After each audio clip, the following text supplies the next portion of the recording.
What is up, guys? It's your boy, GRC. We're back. I'm well rested and ready to go. What do we got today? Oh, how's the chat doing? I didn't do any advertising for the show today, nor did I want to. I wanted me and Sam. Sometimes it's fun when it's kind of on the sneaky. I don't like when there's like 350 people in here. I'm like, watch what you say now. But when there's like 100, I'm like, let's just tell them everything. Even though really it's not that big of a difference. Guys, this is Crypto in the Morning live every single day at 11 a.m. Eastern. I want biceps in the chat. I want ones in the chat. I want F's in the chat for me since I sold my Pulse. How's all that stuff doing, by the way, Sam? We should look at that at some point. Honestly, I feel bad for saying this, but I'm going to say it. After I had that guy on the show, I took a nap for like 6.5 hours. And I was supposed to like do a show and like participate. And I was like, well, sometimes you just got to sleep, I guess. Because I fell asleep. And yep, I guess I'm perma-wrecked. Or we'll see in 31 days if I can make a move or whatever. We'll see. How's all that going, guys? Have you made money on that? Has anyone been doing good on? I have done nothing with it, but I would love to know everyone's experience, being that I know people love that stuff, dude. I'm not playing with it. It's just hard. I'm very intellectual with the stimulation in my brain, and I hate doing stuff that is like not super important to me at that one moment, even though it could be super profitable, if you know what I mean. So we have Sam in the background, guys. We're going to talk about a lot of stuff today. We're going to kind of free flow with it, which is probably your best bet at some nuclear alpha, because we're going to be talking about a lot of stuff. Me and Sam just go off on our own and converge for 10 minutes before the show, and we're just like, let's just do it, because there's too much stuff. He knows that I'm looking into stuff. I know that he's looking into stuff, but there's no way it can be the exact same thing. It's just not the way people work. We're not forks of each other. Like, I have little things in my brain that I like, and he has little things in his brain that he likes. I like gambling arbitrage. Sam does not at all. That would be like weird and kind of silly to him. But like to me, it's like, well, I've already studied it for 1,000 hours. Might as well use my little noodle. Guys, I don't know what I'm talking about. I'm super excited. Crypto in the Morning. Smash the likes. Pump it up, guys. It's all about good vibes, positivity, emotional fitness, and being a good person, guys. Let's get it. You already know what time it is. Crypto in the morning. Crypto in the morning. Crypto in the morning. Waiting on phone. Crypto in the morning. Crypto in the morning. Ready to take notes. Crypto in the morning. Crypto in the morning. Crypto in the morning. Waiting on phone. Crypto in the morning. Crypto in the morning. Ready to take notes. Smoking a blunt on my way to the gym. 11 a.m. and I'm already tuned in. Got me some hacks and I'm making a stake. Got me some heads on, I'm making it rain. Pay me some maxi and that's just in case. GymRatCrypto sent me to show you the way. D5 Pro. Yeah. Crypto in the morning. Crypto in the morning. Crypto in the morning. Waiting on phone. Crypto in the morning. Crypto in the morning. Ready to take notes. Crypto in the morning. Crypto in the morning. Crypto in the morning. Waiting on phone. Crypto in the morning. Crypto in the morning. Ready to take notes.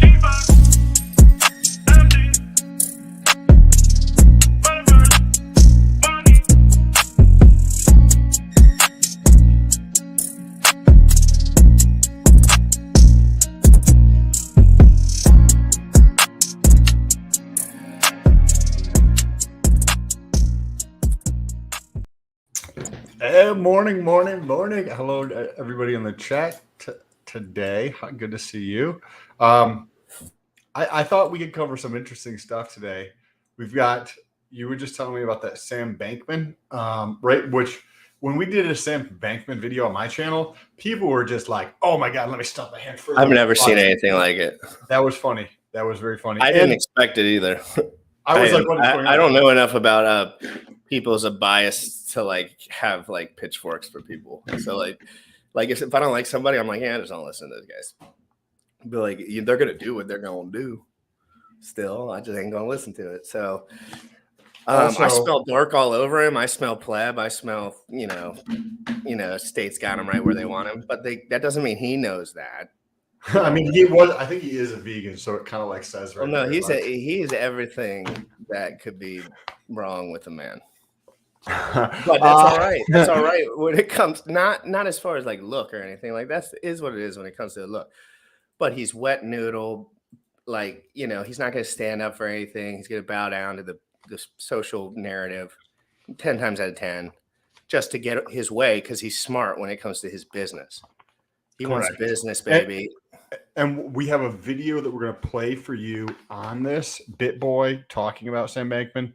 We're also going to talk about what is Monero and how does it work. So we have another Yeah, I'm just going to sit back for that one. You can give us a little spiel on that. Maybe I'll look for a good video. I know you said you had one. Well, you mentioned this before when we were talking in the green room. Richard Hart talks about Monero. He has through all the years. I went to a Bitcoin like meetup thing, and they were talking about Monero, right? So clearly it's interesting enough for them to talk about it. Why don't we find a nice clip of Richard Hart giving a detailed explanation of Monero? Yes, when this starts, we should do that. Also, yeah, I'll be looking up all this stuff in the background. ZK Sync. So this is another network that V3 is going to be launched on. So the tail half of the show, if we make it this far without covering different things. So we've got the Sam Bankman, we've got Monero, and V3 Uniswap is going to be launching on another network. What do we know about getting in early on things, including LP? I'm interested in. Well, let's not speed it up. Let's slow it down because you don't slow it down. Because they're launching. I think start with it fresh. Uniswap, which we use on Ethereum, and which we use on the Ethereum chains the forks as well from Alex, the front end. But it's just Uniswap. Vitalik invented Uniswap, right? Or I don't know if he was the exact dude, but like not Vitalik, but yeah, whatever. So Ethereum, Uniswap, that's the one Richard uses. Remember Hex made Uniswap popular. That's also important to remember, Sam. Don't overvalue Uniswap as well. Like maybe it's not the thing I tell people, I think in my head, I'm like, why aren't other people doing stuff on Uniswap? It's like, I know people do. I look at I see that there's a lot of stuff going on there, but you know what I mean? Comparatively, you have to ask yourself that question, right? So like, yes, it has to be gas fees. Well, you have to pay attention to like, hey, I'm bullish on something. Am I oblivious? Am I not aware of something else that is a blind side, right?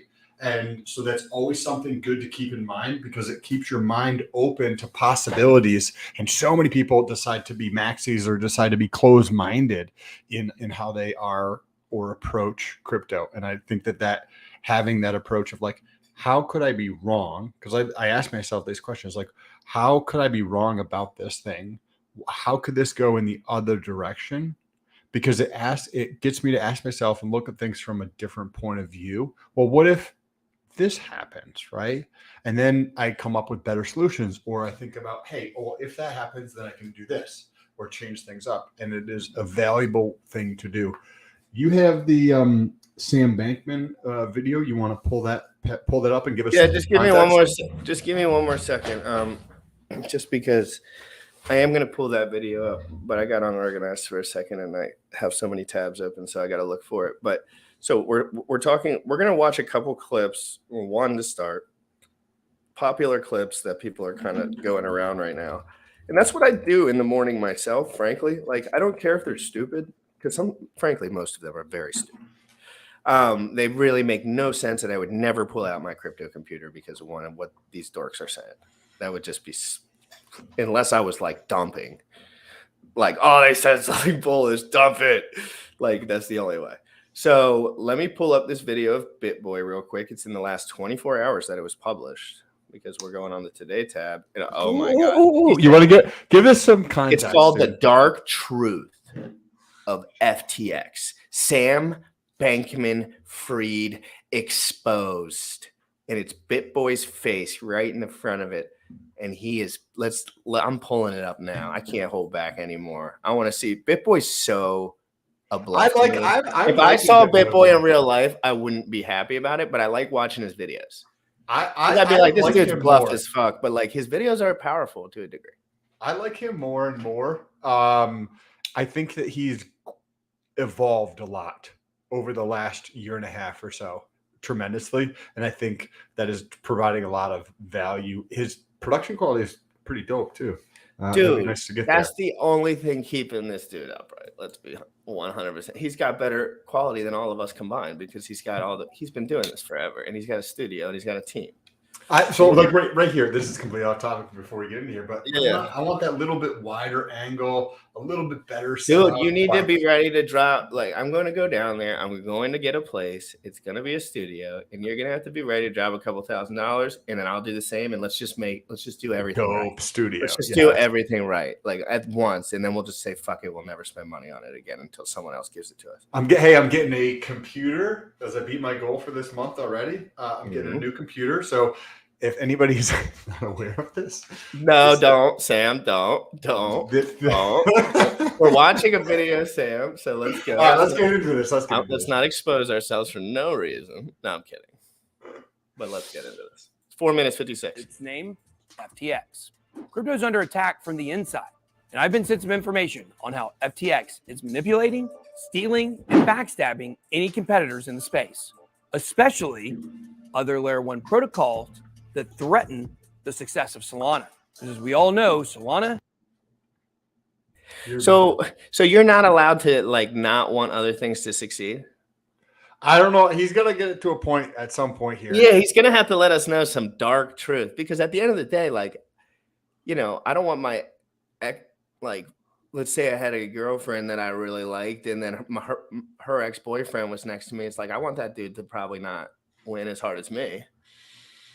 You know what I mean, Sam? Whether you like it or not, like, that's kind of just huge. Like, you would do the same fucking thing. Maybe not with your best buddy, but like with a random dude like that. So like, guys are like that. So I don't really find any kind of negativity in people not. Now, if you're shit talking something that's a lie, that's a problem. But that's not how they do it, because it's like they truly believe they're doing the best thing for. Look at his head. Look at the guy's head popped up. Because they're going to say he's in bed with Solana. Watch. I bet you that's what. Look at this screen. SBF and FTX, they're all in bed with one another. I'm happy for SBF that someone would actually get into bed with him. But there's more. FTX is ruining the chance for the average person to make money in crypto. They're playing games with people's lives, and that's not right. It's time to expose FTX and SBF for what they really are. Let's get it. Welcome to BitBoy Crypto. My name is Ben. Today, we're going to be talking about some manipulation on the market that you've got to see to believe. I was given information, charts, and analysis.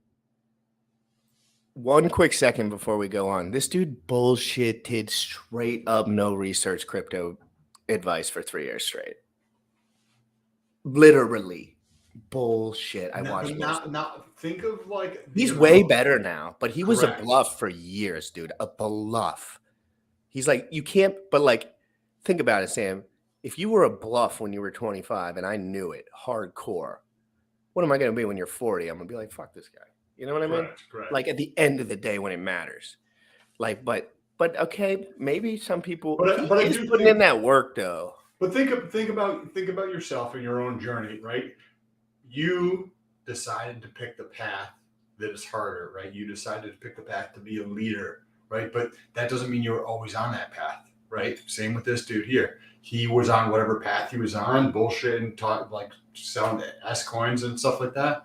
Now it appears, we'll still have to see, right? It's still early in the game, but we'll have to see if he continues down this path of doing like what the best thing is to do, right? We'll see. One more thing I have to mention on top of that is, dude, like, I'm going to try to get popular enough to get a one-on-one with this guy at some point where I can ask him these kind of questions where it's like actually a chill stream, not just like a being crazy, like, you know, internet personality stream. You know, I like to talk to people too like that.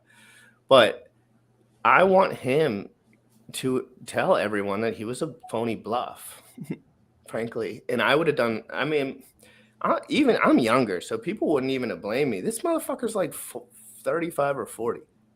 Like, you can't, dude, if you're shilling S coins at 35, like, at least do it in private. like, you know what I mean? I could probably get more traction if I just spam Facebook groups, like, in both. But again, guys, I want you to know that he is stepping up as far as his studying is concerned, because on this point in particular, he's paying attention. But on many points in the past, he didn't even look at the script. But this one in particular, frankly, he is invested in this and paying attention right now. And I am curious about what he has to say. Let's keep it. Analysis from a reliable source who wants to stay anonymous for the purpose of this video. But me, my research team, and my fact checkers, well, we've checked this out, and the story is legit. FTX has been pumping up the price of tokens prior to their launch, and then dumping on retail investors and key projects in the space who are competition for Solana. Their targets so far? Axie Infinity and ICP. They specifically attack Axie Infinity's Ronin token and direct attacks on ICP, the project of Dfinity. So what is Dfinity? Well, it's a layer 1 protocol that boasts transaction speeds that are already twice of Solana's. ICP can do 11,500 per second, and Solana 3,000. For Ronin Network, well, it's backed by something called. I'd believe him on this because Dude, Corey Costa has an interview with BitBoy. Wow! Congrats to Corey Costa. Dude, Corey is He's the only guy who's more neurotic about this shit than I can find than me. Like, well, he writes articles. He writes articles for different projects, so he has probably a great network. Yeah. Dude, we got to talk to him more, dude. I told everyone that dude punches haymakers. He doesn't care about his social bullshit. He jokes around online. He's a funny ass guy. He doesn't care about that stuff. This dude's punching hard in his personal life. I mean, in his work life. I mean, you know, I can hardly keep up with him, guys. I'm like 23 hours a day. This motherfucker, I'm like, I got wrecked by Eric Wall telling me I was a pleb when I asked him to come on the show, and fucking Costa's getting BitBoy. I'm wrecked. Sky Mavis. And Ronin Network is expected to be one of the top layer 1 gaming platforms. Of course, Solana has very little exposure to the gaming world, which many people believe, including myself. This is how we bring the most people into crypto in the future. But that hasn't stopped Solana. They want all of the NFT pie. And FTX, well, they're trying to be the NASDAQ of crypto. SPF, FTX, Solana, well, what's their game plan? Eliminate the competition. How do you become the tallest building in town? Well, you don't build a tall building, you just knock all the other ones down. That's their method. So let's talk about what actually happened here with the shenanigans. There's two ways to build a tall I'm building. pretty sure that the average transaction on FTX is $100,000. Like, I'm pretty sure we watched a video of Bankman saying that, literally saying that was the average. Like, these are for high dollar. Like, that sounds like the tallest building in town. That sounds like the tallest building. That's a lot. But what does that mean? That means that there's a lot of people over there who have money. What do we know about people who have money? That they're going to try to manipulate things to their advantage. So given that you just gave a little tidbit of information that they might have a $100,000 average transaction value, then that wouldn't, I wouldn't put it past it, right? I know how this financial world works.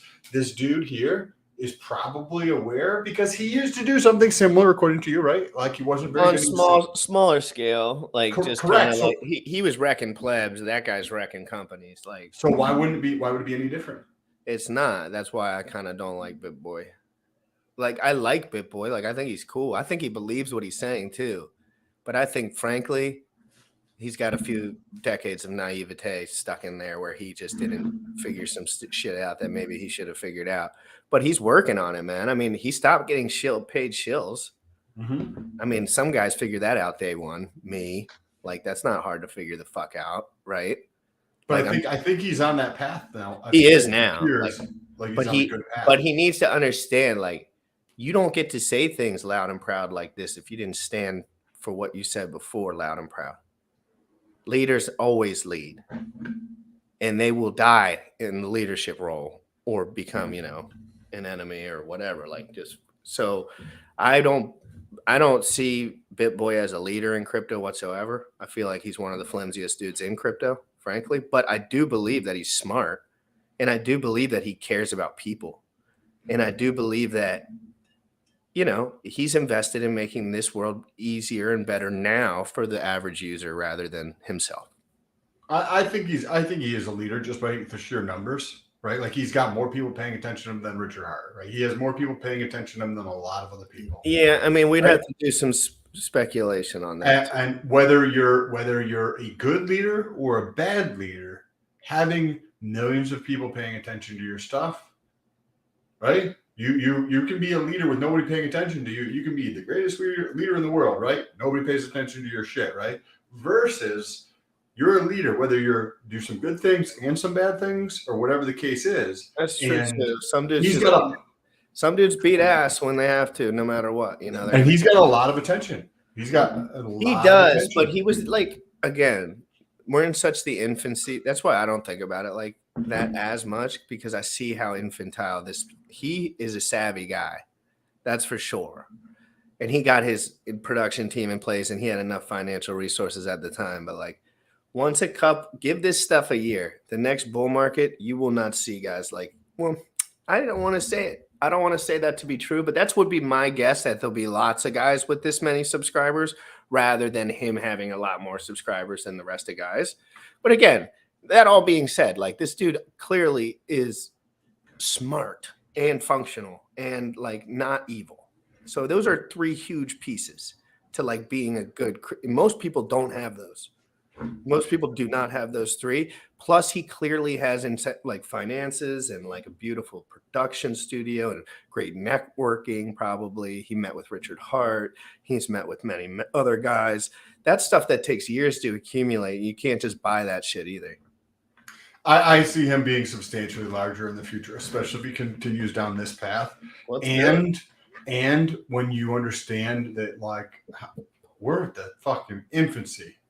We're at the stage where nobody's in crypto.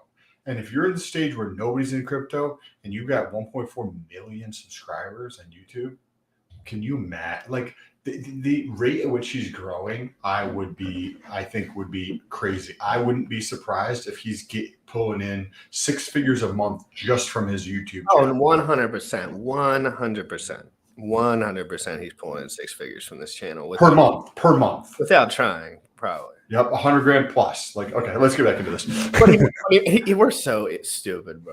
We are the dumb. Like, we can turn a 4-minute video into a fucking whole show. FTX. In January of 2022, FTX listed Ronin perpetual futures contracts. Now, this was weeks before the token RON came live on other exchanges.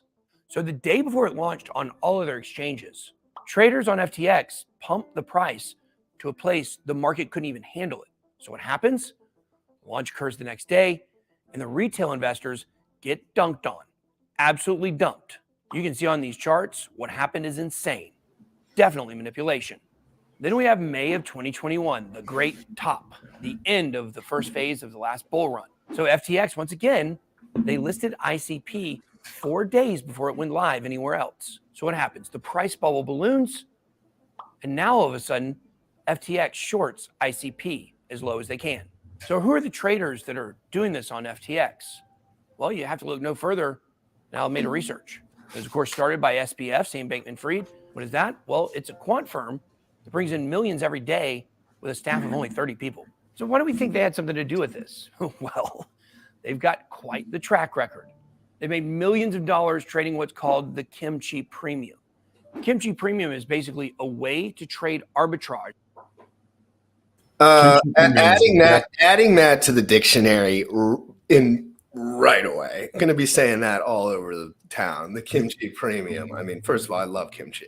The kimchi premium is the gap in cryptocurrency prices in South Korea exchanges compared to other exchanges located globally. The kimchi premium is predominantly seen in the price of cryptocurrency Bitcoin. This is awesome to learn.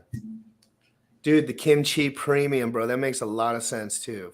Like, I didn't think about that, because if you have that much money, you have enough money to have it in separate parts of the world, not only separate exchanges that aren't even open to each other. Therefore, there's always going to be a premium there. I'm sure 2%, 5%, 1%, 0.01%. That's a lot when you have $1 billion.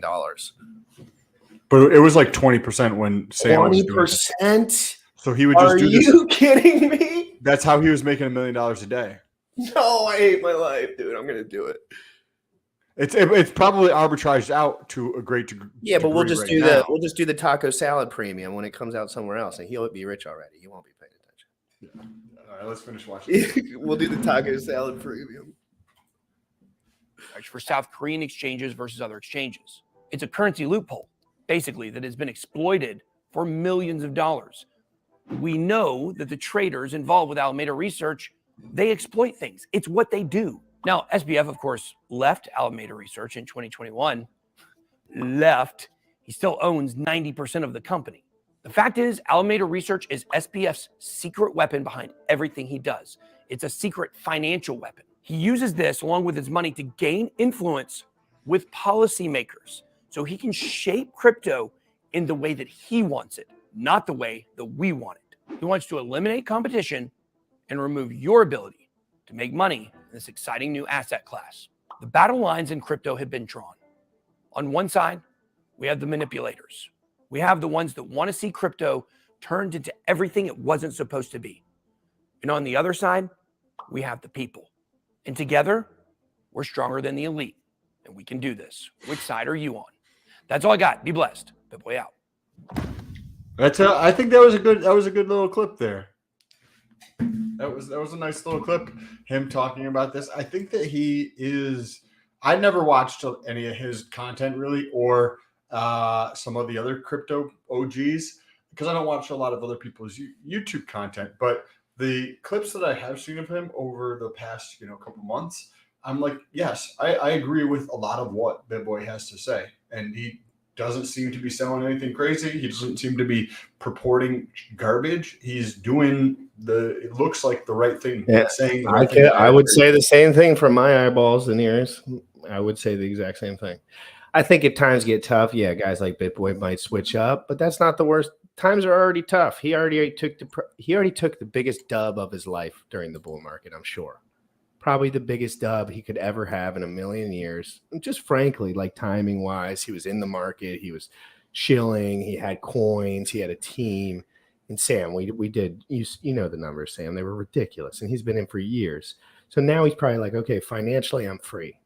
Let me get to trying to change the world. And I don't disagree with that at all.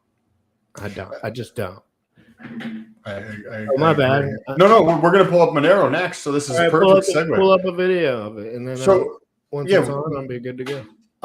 Let's talk about what Monero is, right? Monero is a crypto that has at least Richard Hart paying attention to it. And I went to a Bitcoin group thing the other day, and people were paying attention to it there.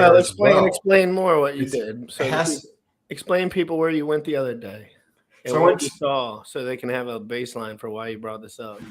So I went to a Bitcoin meetup the other day, and there was maybe like 10 people there. Not a terribly big meetup, but I wanted to go. I wanted to learn. I didn't tell them I do anything in crypto. I was just like, I'm on the Ethereum side of things. Lots of maxis, right? It seemed that there was a lot more like closed, also closed-minded, but also very noob, like very don't know all the developments and things that are going on, which is perfectly fine, because I'm not saying that I do. But one of the things that they were talking about, they were a bunch of idiots that didn't know the damn thing. But there's two interesting things there. So I live in Florida. I don't particularly like the cold. One of the reasons I'm in Florida, even though it's 74 degrees outside, I have a sweatshirt on. And you can get a miner for Bitcoin that has an exhauster that peak temperature is 150 degrees. So you're like, well, what does that have to do with anything? It's the heat. You can actually do this to heat your pool, heat your hot tub, and heat the hot water in. Are you saying house. that I could maybe get a hot tub in this house that I break even on? Yes. Dude, I want a hot tub. Bro, you can do this by mining Bitcoin. It's crazy. Like, I was like, that's cool. I'm dumping it. I'm a perma dumper on Bitcoin, but hey, I would love to break premium on a hot tub.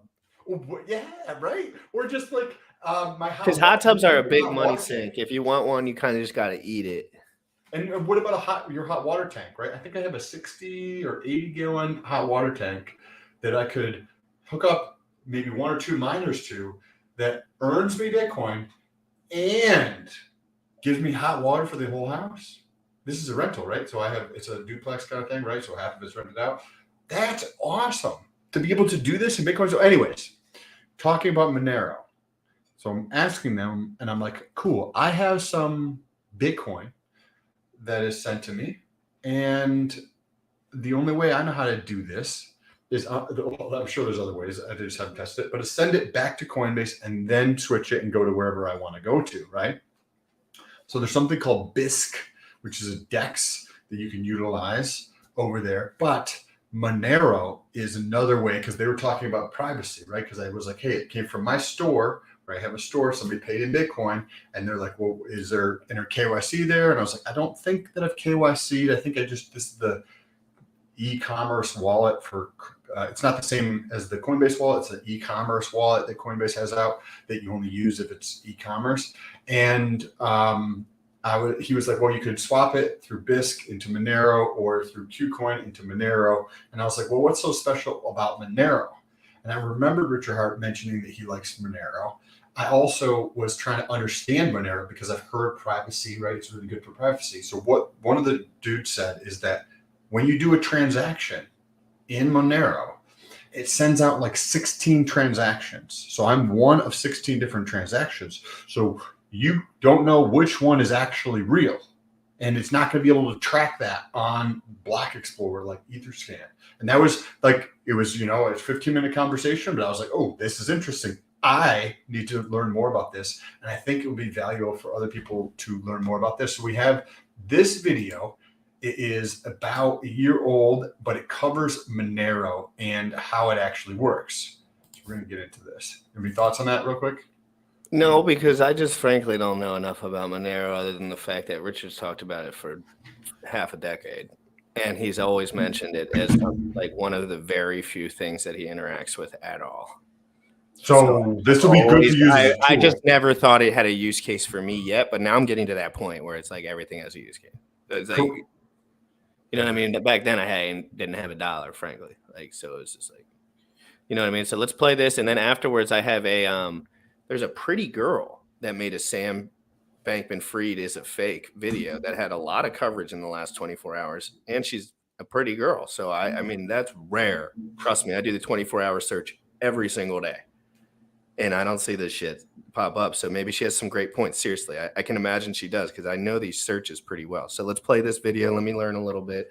We're going to learn about Monero. Put your little learning earbuds on because you won't hear this stuff too often. People do not talk about this shit. They just don't. I don't know why, but I want to learn. So and we will also we'll make a point to try not to pause it as much as we did in the last video. Yeah, let's just play this one through. When you're watching a TV show or a movie, Oops.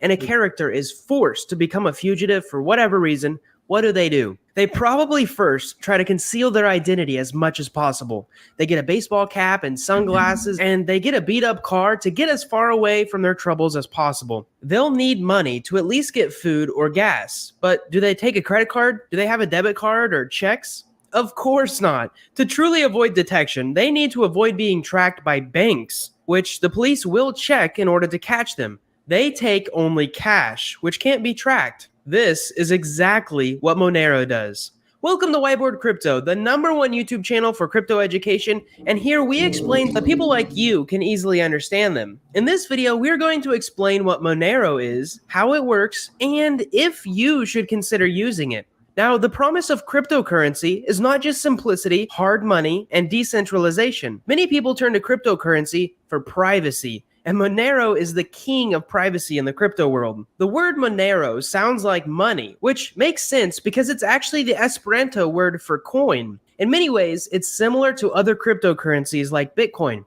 It's a proof-of-work blockchain with something called adaptive block size, which we'll explain later. But moving on, what makes Monero private? The simple answer here is that Monero is based on some open source code called CryptoNote. Now, this can be used as the basis for any other private cryptocurrency, but is best known for its use in Monero.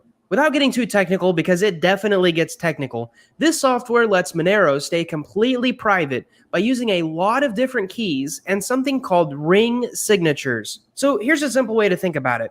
Imagine if every time that you used Venmo or Cash App or PayPal, the account produced an entirely different username to send and receive money. This is basically how keys work in Monero. You have stealth addresses, which let you randomly generate keys every time you want to make a transaction. This way, people can have a target where they are sending money to so that you both know it's going in the right place, but it also never reveals anything else. That is awesome. Yeah, That's freaking great. If somebody's like, hey, I want to send you money or whatever the case is, or I want to send money and I don't want to dox my wallet, that's fucking great. Just remember, Sam, we got to do a full episode on this. So, like, let's not slow it down too much, but I'm telling everyone, like, I want to put a video about this out on the internet. So, like, a full one that I know user beforehand. So, like, I'm just learning right now. Monero also uses something called ring signatures. Now, these are intentionally designed to obscure who is sending or receiving payments to the general public. Can we rewind it 30 seconds?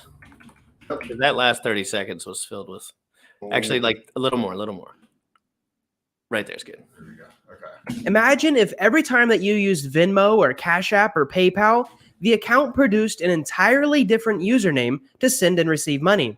This is basically how keys work in Monero. You have stealth addresses, which let you randomly generate keys every time you want to make a transaction. This way, people can have a target where they are sending money to so that you both know it's going in the right place, but it also never reveals anything else about the user.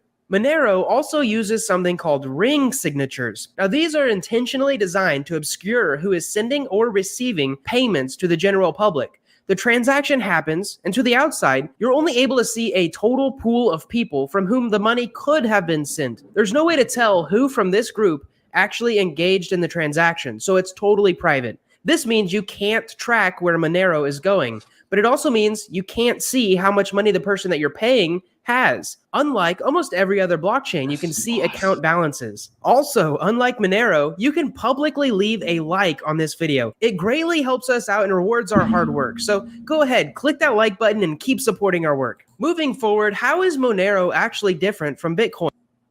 Well, Bitcoin is more private than like a bank transfer or Venmo or PayPal or even a debit card purchase. But it's not quite all the way there. In fact, Bitcoins are not actually 100% fungible. Every Bitcoin has a history. This penalty private. That's the last thing I think about Bitcoin sometimes. It's like, I'm like, sometimes, dude, when you have Bitcoin on an account, that's a big deal.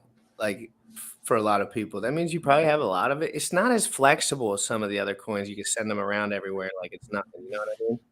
So, like, dude, I don't like thinking about exposing the account that I have most of my money on. It's not Bitcoin, but I can imagine. I'm just going to pretend it was Bitcoin for right now. Not something I would be super stoked on doing if I had to pay someone for something. I would do anything but that.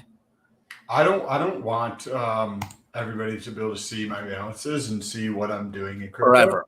Yeah, and having something like Monero, even just to use this as a tornado type cash thing where I send it to myself in a different address, like just to obfuscate the views for people, I'll definitely be using Monero. This is awesome. Like, F yeah. Yeah, I'm still learning, of course. But let's all the way there. Yep. In fact, Bitcoins are not actually 100% fungible. Every Bitcoin has a history of where it came from. So it's not completely fungible. You can actually track where it was mined and whose hand it has been traded to. That might include a senator, a drug dealer, or even a big corporation, at least if you can identify them. In economics, fungibility is the way economists determine whether something is actually good money. All units of a currency should ideally be identical to each other. For example, 1 pound of gold is atomically exactly similar to another pound of gold. Now, dollar bills may have different designs or serial numbers, but they are all worth the same amount, 1 United States dollar. Bitcoins and other cryptocurrencies can be traced to a certain extent, so that old coins that were used in a hack or maybe even a drug deal may be unwanted because of these past issues. Monero, however, is completely untraceable, so it is actually completely fungible, not just in terms of value, but in terms of traceability. Monero also differs from Bitcoin in a seemingly trivial but historically important way: block size. Basically, Monero does not have a block size limit. Blocks can actually increase in size if there's more transactions that need verified. This is the same idea as basically adding more lanes to a highway during peak traffic hours. However, When you increase the block size, fees are lower, which means people can spam the network with less important transactions that they normally would not make. Now, Monero gets around this problem by measuring the block size and introducing penalties if the block is too big. This penalty basically decreases the reward that miners get for confirming a block, so they will be less incentivized to mine it. And if they're not incentivized, transactions don't get confirmed. All of these incentives keep Monero running smoothly according to how much traffic there is on the network. But economics aside, the one advantage fans of Monero would stress over all else is its censorship resistance through decentralization. Now, there's a few things to consider here. Number one, mining. Both Bitcoin and Monero are proof-of-work blockchains, but Monero is designed to be more decentralized through its mining mechanism. Bitcoin is mostly mined using specific, expensive machines called ASICs. We actually have a whole video about them. These make mining easier. They're better at it. They use less electricity, but they are a specialized, specific business that is not available to most people without a big financial investment. Monero, on the other hand, is mined mostly by CPUs, which are already present in almost every computer that people have. Even your laptop has one. When the mining power is decentralized, instead of being a business, the system is less susceptible to failure.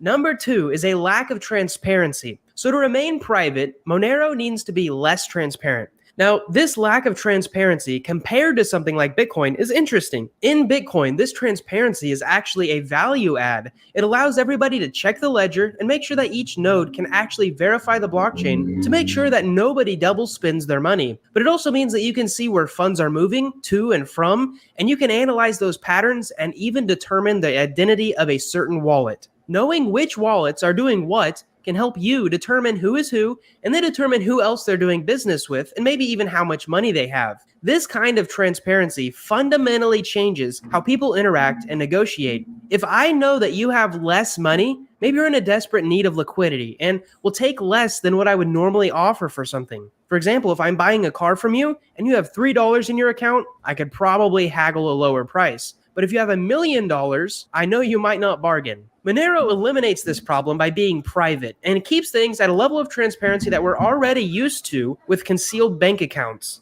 And number three is that decentralization transfers responsibility to the individual. It basically means it transfers a responsibility to us. Because Monero is so private, the onus is on individuals to be very responsible. It also means many different keys. Now, these keys keep Monero private, but it also makes it harder to store and use. You can buy and sell Monero on centralized exchanges, but this makes the privacy use case just a little more complicated. Some people say that buying Monero from KYC, which is an acronym for Know Your Customer, or companies that require information about you, they say that it defeats the purpose of this privacy. Now, this is not quite true because individual transactions still cannot be traced on Monero alone. It's like going into the bank and taking out some cash. The bank knows that you took out some cash and how much and when, but if you go down to the 7-Eleven and buy a Slurpee, the bank has no idea how you use that money. And if the exchange was ever hacked, all anybody could ever figure out is when you moved your Monero from there to your wallet, not how much and not which wallet.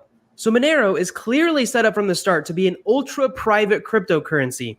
But why? I mean, is it really important to have private transactions? This gets to the point in the video where I want to talk about why privacy is important. To the average person who doesn't really know much about crypto, it's synonymous with crime. And this is actually a fair point. Bitcoin and other cryptocurrencies have been used for crime, just as many other new technologies are first adopted by criminals. But this brings us to a big question. What's the definition of a criminal? This kid in the face.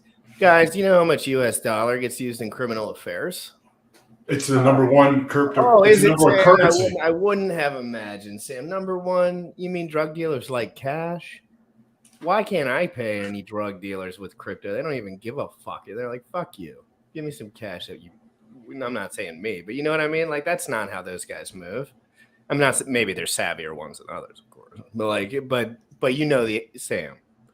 You know the average guy you run into. You're like, dude, I'm gonna send you some ETH. He's like, no, you're not, sir. You're going to give me a Venmo, sir. And you're like, okay. Or if you were to do any kind of exchange, whether it's for a couch or for a sink or somebody selling something on most people, Sam, in my opinion, I've bought many of things on every marketplace you can imagine. No, I've never used a crypto. I'd like to, certainly. But what do you think about that? Like, I know that the U.S. dollar and the physical dollars are what most here in the United States and probably globally too. Most crimes are done in. Most, especially crimes that like our government is doing, crimes that like large businesses are doing, because you're not tracing this. Period. You're just not tracing this. This is how you do it, whether it's drugs or whether it's something else. It's because of the privacy in the cash that you are able to do that. Monero is awesome. Like, I'm glad that we're watching this video because I like my privacy and I like the anonymity that comes with the privacy. I'm very excited to actually play around with Monero. Let's get back into this. all right, let's get back. There are many places in which people crime, just as many other new technologies are first adopted by criminals. But this brings us to a big question. What's the definition of a criminal? There are many places in which people are deemed criminals for simply disagreeing with the government or for following even a certain religion, and to some extent, maybe even having a different sexual orientation. Now, I promise not to get political on this channel, but shouldn't these people be allowed to also have financial freedoms, even if the banks and the governments prevent them from using traditional channels? In many places, cryptocurrency is used to store value and be able to avoid inflation. Proponents of Monero would likely say that without privacy, many of the advantages of cryptocurrency are actually moot points because many people may be intimidated away from using it. To many people, this desire for a truly private cryptocurrency is of the utmost importance, which is really why it started in the first place. Speaking of that, the last thing I want to get into is Monero's past and maybe even its future. In 2012, shortly after the creation of Bitcoin, a new project called Bytecoin launched. The goal of this was to create a private cryptocurrency, but due to other issues in mining, it was actually forked, meaning the code was copy and pasted and then edited, and that project became what we now know as Monero.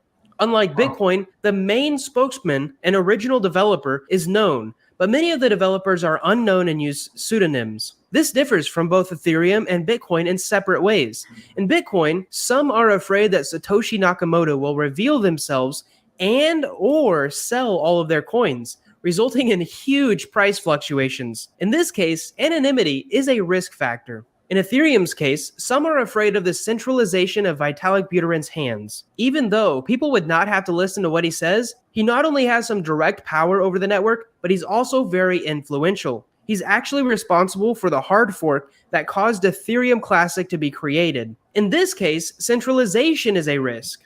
Monero is governed by a group of developers, some known and some unknown, and this gives them a good balance of developers and is not subject to just the whims of one person. We don't make price predictions on this channel, but right now it's unclear what may happen to the price of Monero and its potential for mainstream adoption. It certainly has use cases, but even for cryptocurrency, it may seem too shady and unknown, especially for institutional investors. It may also carry more political risk, because although governments may embrace cryptocurrency in some form, they know that anybody opposing the state can use Monero to get around restrictions and even sanctions. This resistance is good for users of Monero, but it may mean that it's more of a threat to governments. Monero may be something that never catches on and remains lurking in the shadow of the crypto world, waiting for a killer application. But a killer application may already be here for many people, and we simply just haven't pushed far enough to the edge to know it yet.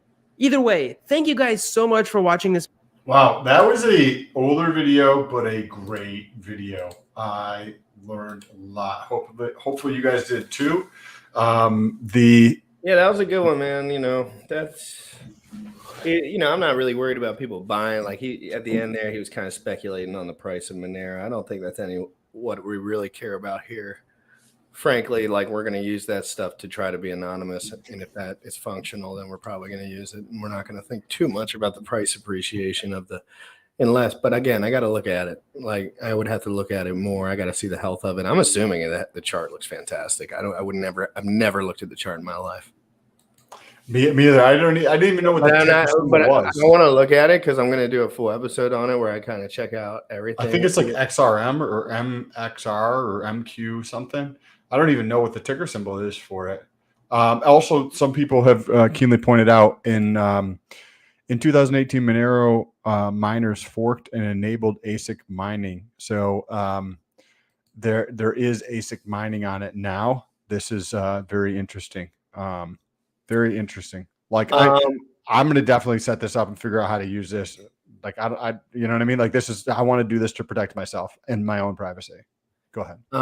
You want to watch this 9-minute video of why I think Sam Bankman-Fried is a fake from Crypto Tips. It's a woman, and she gets a lot of following here, and lots of this is just about as popular as BitBoy's video in the last 24 hours. Cool. But I mean, let's set it up, and then if we have time before 12:30, let's get into the LP and Uniswap V3 on another network. But do you want to pull that video up first, and we'll just let it play out?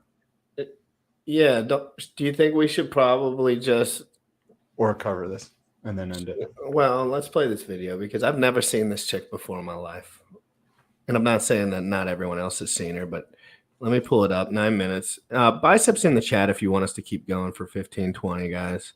You want 15-20? I better see biceps. Let's go. In this cryptocurrency space and representatives of this cryptocurrency space is a fake. Today, we're going to talk about why I think one of the largest and growing big names in this cryptocurrency space and representatives of this cryptocurrency space is a fake. Today, this video is my invitation to you to take the red pill of anyone who's claiming to be the savior of cryptocurrencies. That is one heck of an oxymoron, and I'm going to go into it, and you're going to understand why by the end of this video. If you guys are interested, and if you guys have been watching these videos and you haven't done so yet, I encourage you, and I appreciate it if you hit the like button and if you hit subscribe, because we're putting out videos every single day, keeping you guys up to date on what's happening in this cryptocurrency space and, you know, our opinions of what's going on. If you guys want even more information, go ahead and check out a link for the CT Club that is available down below in the video description. And there you can get access to our personal crypto portfolio, the trades that we're doing, our insights on what is happening with the market, basically everything that we're doing with our cryptocurrencies and what we're paying attention to in this cryptocurrency space at a much more intimate level. So today's video, we're talking about Sam Bankman-Fried, the CEO of a growing popular exchange, FTX. And especially as of late, he is showing his true colors to those who are really paying attention to his intentions of what he wants to do with cryptocurrencies and how he is, whether we like it or not, shaping the impression of cryptocurrencies to his users and those people who are paying attention to what he's doing in this space. Sam Bankman-Fried is known for being this altruistic, morally strong and rich person who is just trying to get as rich as he can so that he can give it away to others, but not yet. Because as of late, although he is the youngest billionaire to ever exist, he has... Is he really the youngest billionaire to ever exist? I would have to get a fact check on that one. I thought he was 30 when he became a billionaire or something. Yeah, I thought he was late to the punch, frankly. Kylie Jenner was like 22 when she got $1 billion for selling. I feel like Vitalik was probably like 22. Yeah, 25. You know, like he invented Ethereum at 19. It was probably over $1 billion within a couple of years. Within a couple of years, even if he got the worst deal in history. I'm just trying to put some numbers together. He sold 7,800 ETH at the top for 4,300 a piece. Like it was nothing, and told everyone like an autistic weirdo, like he didn't even care. Like, I mean, that's big news in crypto, and he didn't even flinch. He was like, I told the Ethereum Foundation to sell 7,800 ETH because I felt that the market was downturning. I was like, oh Jesus. I think giving away to charities or, you know, charitable efforts, charitable donations is about like 0.1% of his net worth. The equivalent of, you know, what a normal college kid would put like $15 towards a charity. So not quite there yet. He's got to make a little bit more money first. And that's what we're talking about in this video. His efforts for making more money. That is his tried and true, his number one goal. And we're going to see that similarity and all the things that he's willing to sacrifice to achieve that goal. So it's not like Sam Bankman-Fried came from nothing. He started off right out of college with a 6-figure income at a financial firm trading ETFs. So right off the bat, he was already making pretty good money. And then it wasn't until 2018 where he decided to start dabbling in the cryptocurrency space, not hodling, not investing mentally in the fundamentals of why cryptocurrencies were invented in the first place. Which, Sam, if you're watching this and you want to learn why cryptocurrencies exist, why Satoshi Nakamoto even tried to create something that was as innovative as Bitcoin, I invite you to watch this, subscribe to this channel and watch all these videos, because that's what I'm passionate about. Anyway, it was in 2018 he started investing in cryptocurrencies purely to make a profit and finding, through trading, through All right, so I'll give you the little summary of her like liberal take on this, because she's a little too on the left with it. It's like, this dude was really smart. He was in college. He didn't feel like working for someone else his whole life. And then he started looking at numbers and arbitraging them on crypto. And the percentage differences in crypto are so large that he probably realized that he could arbitrage pretty regularly for about a year or two and make $1 billion. And then from there, he started thinking probably about other things. Like, so I don't want to, like, you could say all you want about, oh yeah, these people want money, lady. Like, yeah, so do you. Where's your, like, who's paying? You know what I mean? So I'm kind of like, I'm more on the Bankman-Fried style. Like, I like to get 2 years, really intense, pay attention, focus on the numbers, focus on everything, and then do what I want with my life. I don't want to make a centralized exchange or nothing. That's where he kind of did the little loop-de-loop. But again, I don't think making money and wanting to make the most amount of money is a problem. And Richard Hart, frankly, says that that's his goal, like, every day. I think that she just disagrees with his way of going. Yeah, like, I think that Democrats and Republicans both want to kind of have a similar thing that they want to accomplish. It's just the asinine policies that are put in place by Democrats is just like, that's the approach that they don't think is an intelligent approach, or just they don't actually think, they just like do, or whatever the case is. And I think that's the case with Sam Bankman, right? Like, that's what I think he thinks is an intelligent thing to do. When and guys, I don't want it to be all of crypto to be arbitraged out. I really don't. That's not my favorite thing ever, that I can only get like 0.5% from like focusing. And that's pretty much what he's trying to accomplish, putting so much money and having so much centralization within the most important pieces of crypto, that the only guys that are arbing it are the guys that have so much money to just always have the immediate effective advantage on everything. And that isn't the case right now. So I want DeFi to succeed, and I don't think Sam Bankman-Fried really wants DeFi to succeed. And I don't really care that he wants. That's him. I don't know him. He's going to do what he does. But I'm just going to cover it and like just try to make a good amount of money so I can take an advantage of all the opportunities that I have in my life, and so I can make a difference. And so I don't have to sit on the sidelines my entire life and say, well, I could have gotten involved, but I wanted to make sure I had a hot tub right away or whatever. So let's get back into it. I think she's doing a fantastic job, frankly, though. The arbitrage opportunity in particular that he found between the US markets and the Japanese cryptocurrency markets, he found a healthy 30% surplus, basically, that he was able to do arbitrage trading for quite some time. And that's basically how he made his $1 billion in cryptocurrency.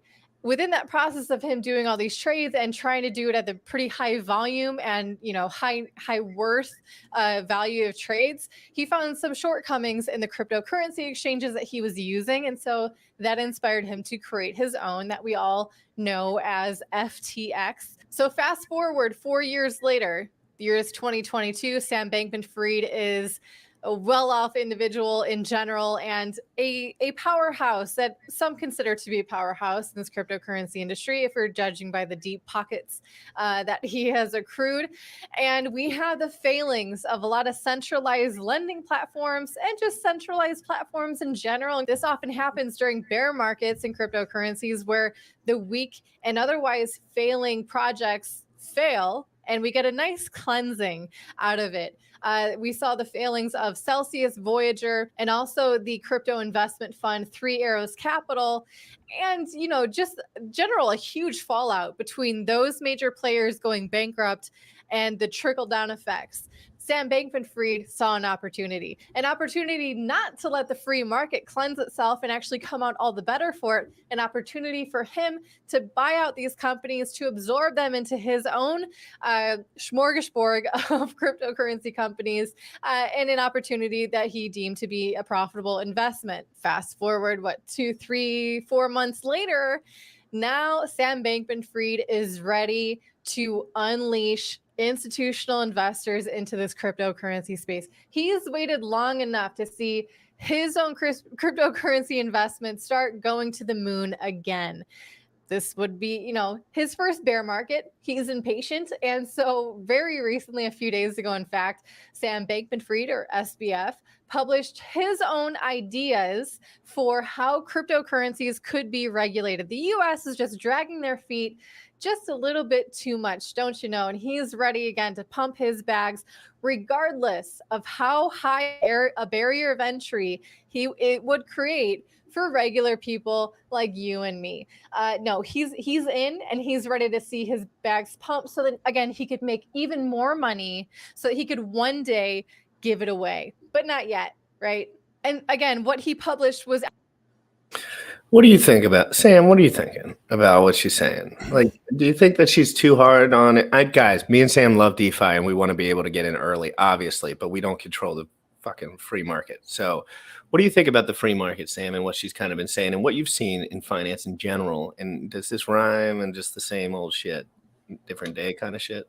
I think Sam is positioning himself to have the network, to have the lobbyists, to create an environment that helps him and his companies, like anybody else is going to do, like Richard Hart's trying to do, and everybody else. They're going to make the decisions that they believe are the best, that to help out the shit that they believe in, right? And that's what he's doing. Do I agree with what he's doing in terms of like how he wants to implement it? I don't know enough about it, but given the sentiment, I would think that I don't agree with it, but I don't fully understand what his thoughts are on this. She's just actually about to get into what he has to say on the topic. So let's finish watching this and see what she has to say about this. All righty, let's go. Actually ideas, not real solutions or, real logistics of how this could actually be implemented. For example, he was saying how DeFi platforms should be registered. How does a decentralized code register itself? Again, it's like the U.S. Treasury and OFAC trying to sanction code. How does that work? Also, he thinks that all blockchains should be able to stop pretty much instantly in the case of a hack, so that they can prevent hacks from happening, instead of allowing these blockchains to, over time, become all the more secure and robust, because attack vectors are expertly targeted by hackers, and these hackers provide a very high incentive for these blockchains to be secure, because the risk is that they will get hacked.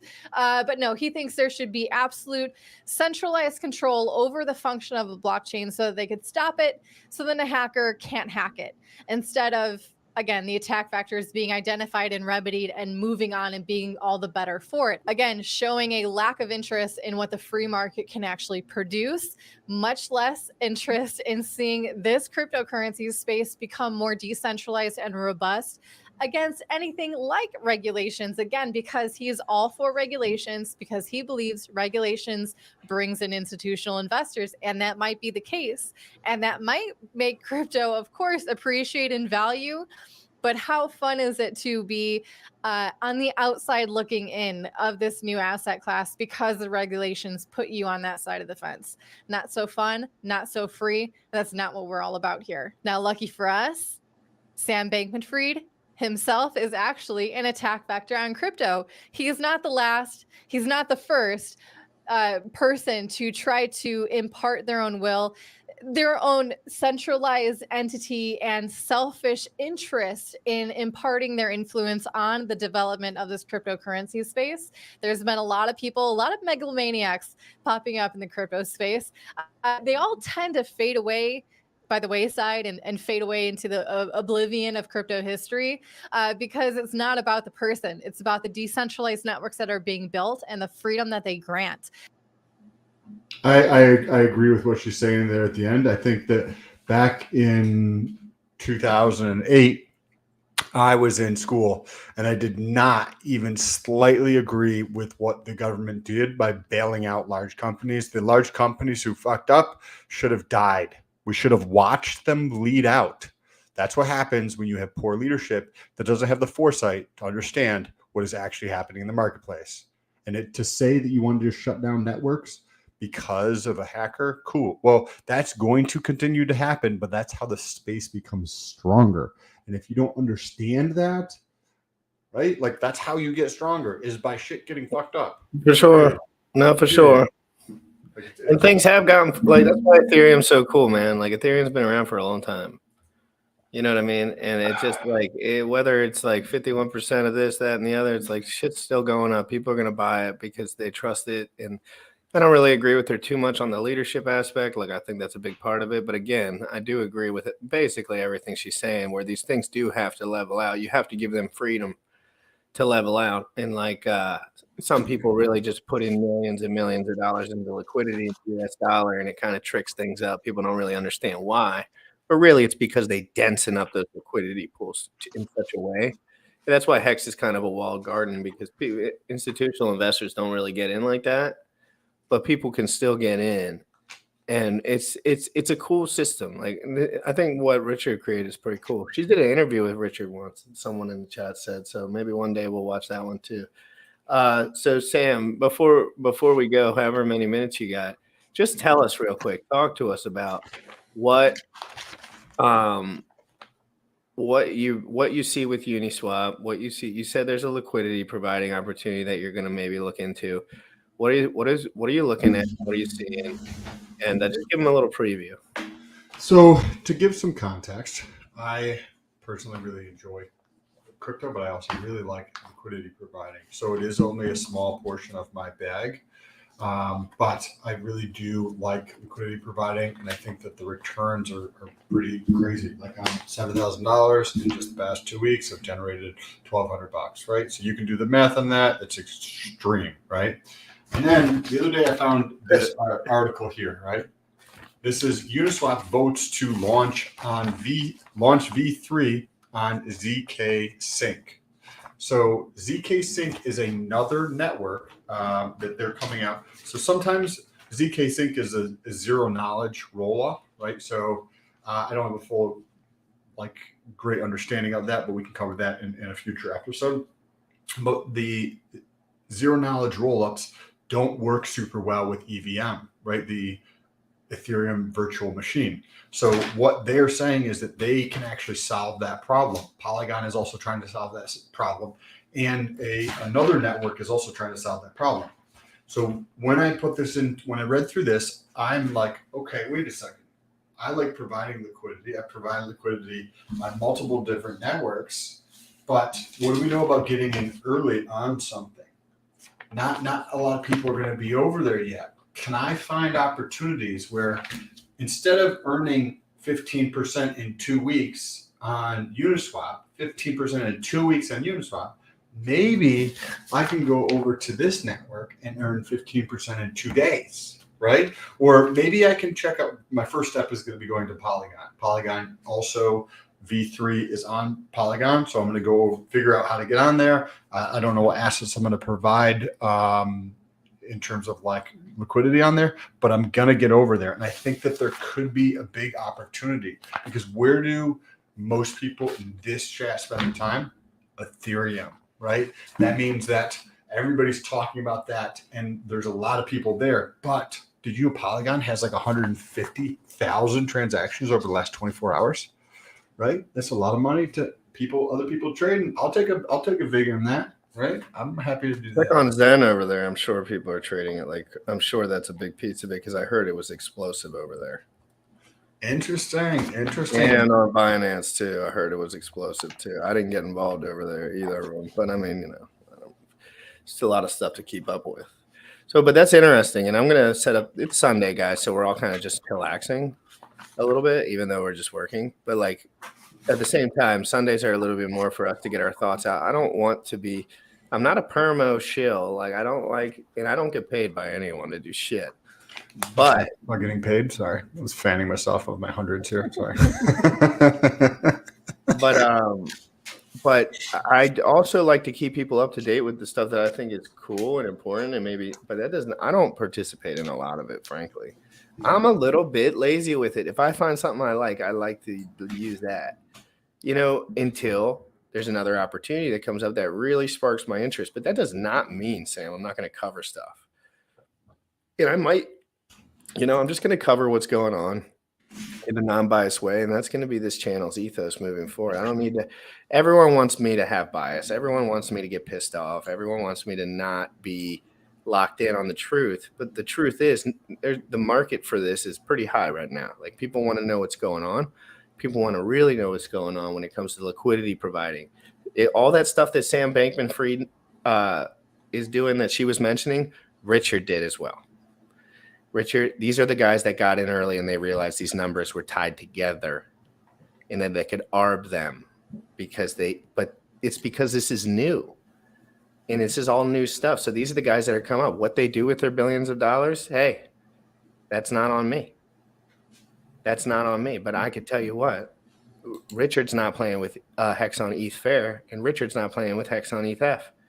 And there's liquidity over there, and if you're a newer investor, and I'm not saying buy anything. I bought the shit, and I have it, and I provide liquidity, and I do whatever with it. That's not the point. It's not crazy. Nothing's crazy going on over there.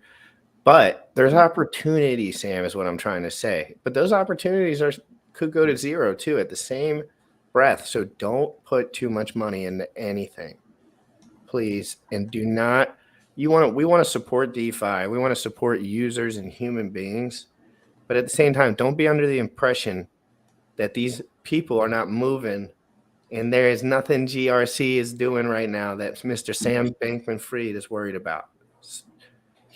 And that's just what's going on right now. I can only cover the truth. It's just he's going to do what the guy's going to do. I'm going to cover it. I want to know what's going on. I want to know if $1 billion comes in from somewhere else. I want to know what's going on.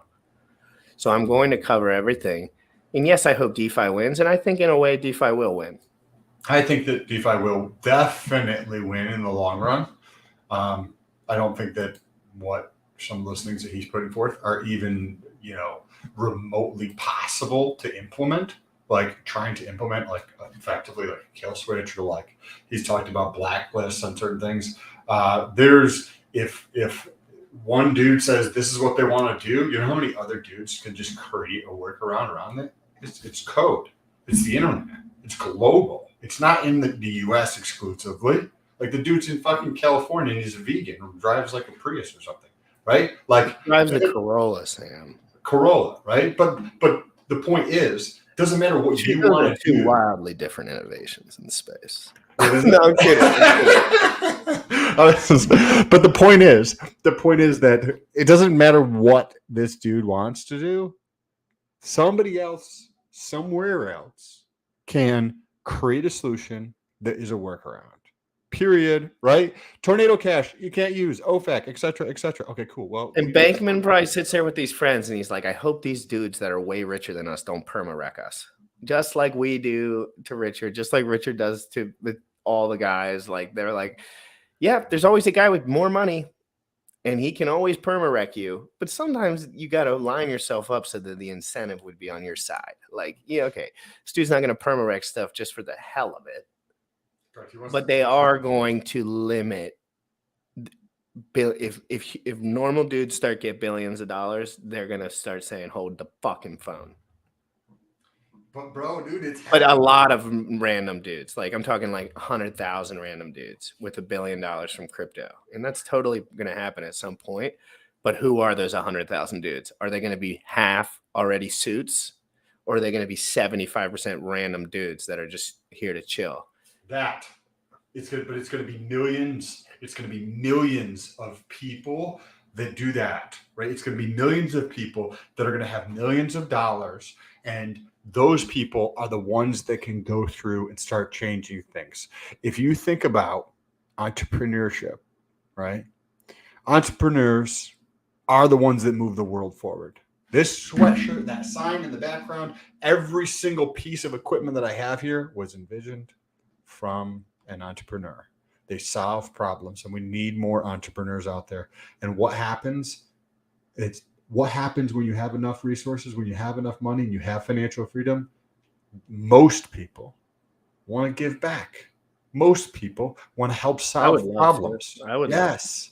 Yeah. I was, yesterday, and then we'll wrap things up. Yesterday. So I'm sitting, my girlfriend's out of town and I'm just here, right? So I'm just talking to myself, right? Because that's what I'm doing. I'm either talking to you on here, or otherwise I'll just be by myself all day. So I'm like, I should go talk to somebody. I should get out of my house that I've been in all day long and just do something. So I was like, cool. I've got 10 singles here. I went, drove, and I found a homeless person. I gave it to the homeless person so that I could just, because I want to do more of those things. And I think just like me, I don't have that much fucking money compared to like rich people, but I gave away like $500 the other day just because I wanted to help.